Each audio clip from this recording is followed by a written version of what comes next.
12 дена бяха ползотворни не само за мен, но и за всички колеги, които бяха тук. Резултатите са сложени вече на стените.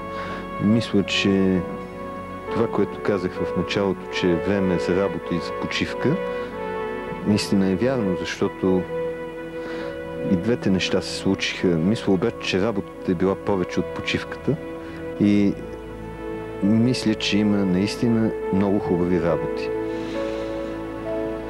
Предполагам, че зрителите ще могат да видят и образ от този репортаж и да се уверят самите в това нещо. Господ казва, че бил българин по време на мачовете, но аз мисля, че беше българин по време на престоя ни в Дюни от 1 до 12 септември, защото времето беше наистина хубаво и топло, ласкаво, ласкаво за работа, ласкаво и за почивка.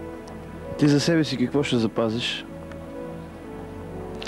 Може би това не са конкретни впечатления, но общо усещане за безметежност, за радост, за възторг от природата. Това е, може би, най-главното усещане. И след като искам да се върна отново тук, значи нещата са били хубави и добри. Безсилието не те е посещавало нито за миг. Аз мисля, че по-скоро веселието не ме е освобождавало нито за миг. Септемврийският пленер Дюни се очертава с едно високо ниво и подчертано интелектуална атмосфера. Онова, което виждаме, е твърде различно само по себе си, така както всеки автор.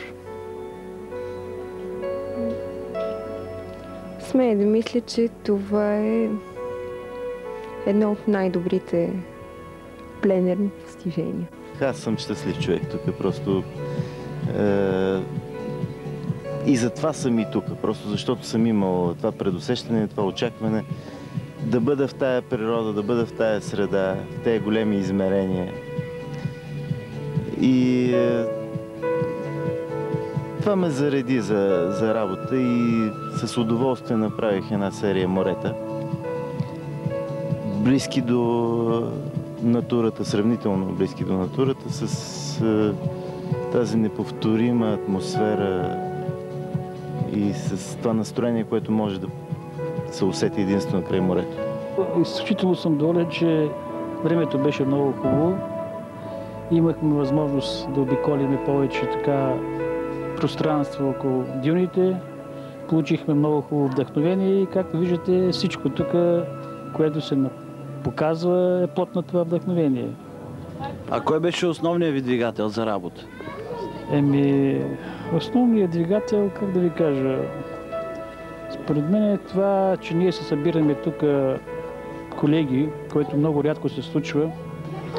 Ми е много приятно, защото много време така бехме просто поразделени и това нещо така много ми подейства, наистина ми подейства. И то се вижда и в работите. Да, в повечето от картините на вашите колеги е застъпено морето като тема. Във вашите картини забелязваме и фолклорен елемент, едно завръщане към класическото, към традиционното българското. Защо се получи така при вас? Вижте, аз този елемент го работя много време, вече може би 20-30 години работя и никога няма да се откаже от този елемент. Фактически в основата на моето изкуство това са традициите, легендите и преданията. Даже и в морето, ако има нещо, което... Нали, и в морето, как да ви кажа, то се усеща даже и в пейзажа, който правя. Но в моите картини това е в основата. Картината е отражение на човешката мисъл, на това, което всеки от нас чувства, мисли и изгражда във фантазията си. А когато една картина е допринесла за промяната в човешкото мислене, то нейният художник може да се нарече творец. Това не са мои мисли. Аз мисля, че тук са се събрали много творци, защото наистина съм възхитена от това, което виждам. Възхитена съм и от това, че Методи Стойнев винаги се умява да събере около себе си толкова различни творци, които да му повярват и които да дойдат тук в Дюни да творят. Всички ние сме почитатели на изкуството във всичките разновидности на изкуството и това ни обединява. И хубавото е, че съществуват такива хора като Методи, които така са оптимисти и в сложното време, в което живеем, продължават да вярват в изкуството, че изкуството може да промени света, че изкуството трябва да съществува, да протягат ръка на творците и да събират творците, защото всички ние сме така едни крехки същества, които се нуждаем определено от някаква подкрепа. Браво!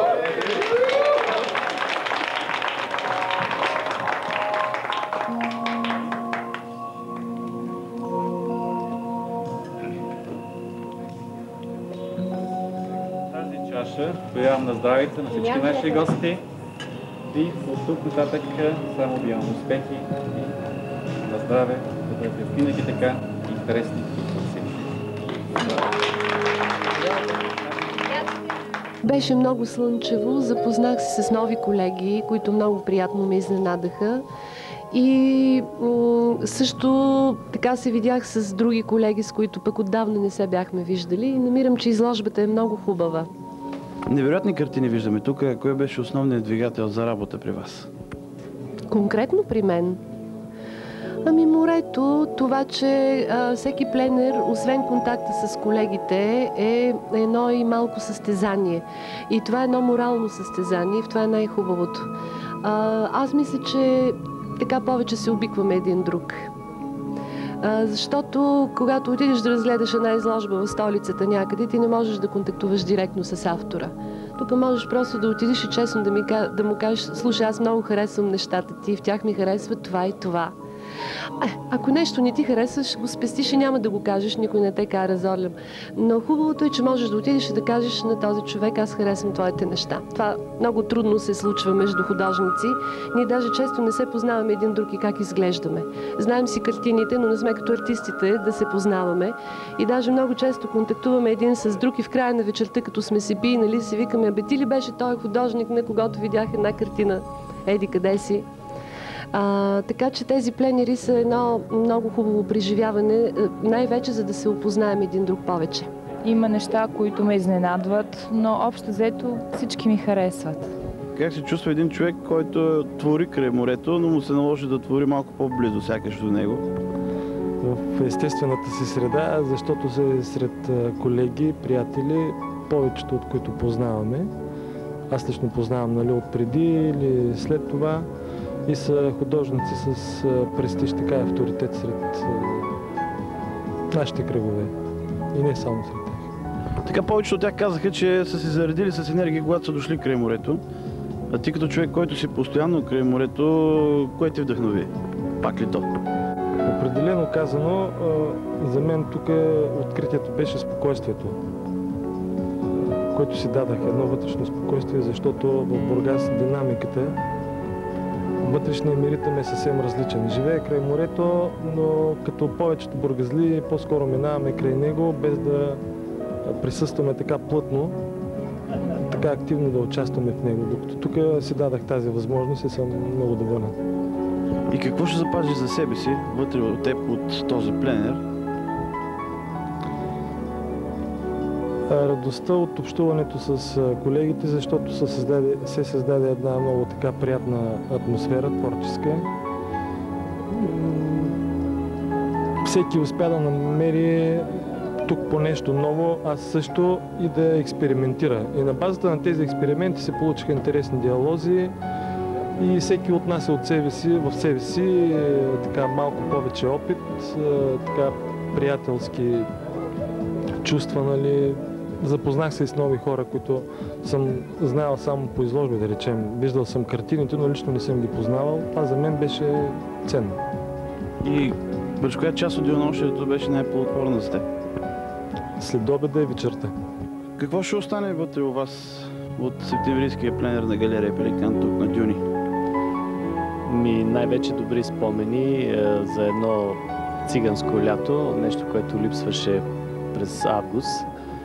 За наша радост през септември лятото отново се върна и наред с прекрасните условия, хубавото време и приятната компания, наистина ние успяхме да порисуваме, аз мисля, пълноценно всеки един от нас и в себе си той ще занесе в къщи едни наистина слънчеви спомени от Дюни. А кой беше основният двигател за работата ви тук? Добрите условия, съответно добрия професионализъм на цялата компания и хубавата компания, разбира се, която се получи постепенно във времето на пленера. Смятате ли, че такива пленери имат бъдеще и трябва да продължи тази традиция? Определено да, още повече, че последните 1-2 години се наблюдава един бум на пленерите, докато преди няколко години почти нямаше пленер, беше заглъхнала тая дейност, сега изведнъж се възроди. Това се оказва наистина една печеливша формула, както за самите художници, така и за хората, които са готови да инвестират в изкуство. Много е трудно ли художник да даде преценка за работата на колегите си, но вашият бегал поглед върху това, което се сътвори на този пленер? Тук има доста интересни участници. Аз не съм разгледал все още подробно цялата изложба, така в цялостен вид, но наред с утвърдените имена в българското изкуство има и по-млади автори, което е една определена добра възможност те да поконтактуват, да говорят, да видят съответно майсторите, които правят добрите неща в българското изкуство.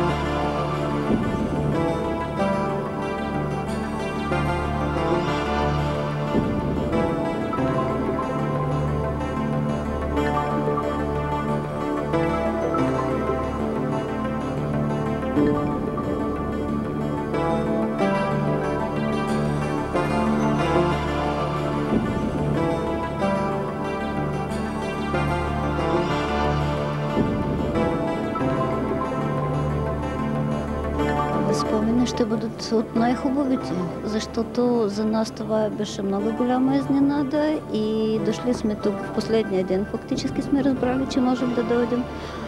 Ще запазим спомени за море, за колеги, които познавали сме повече по тяхните работи, отколкото така лично. И по принцип този пленер е много полезно нещо. Това е най-хубавият спомен.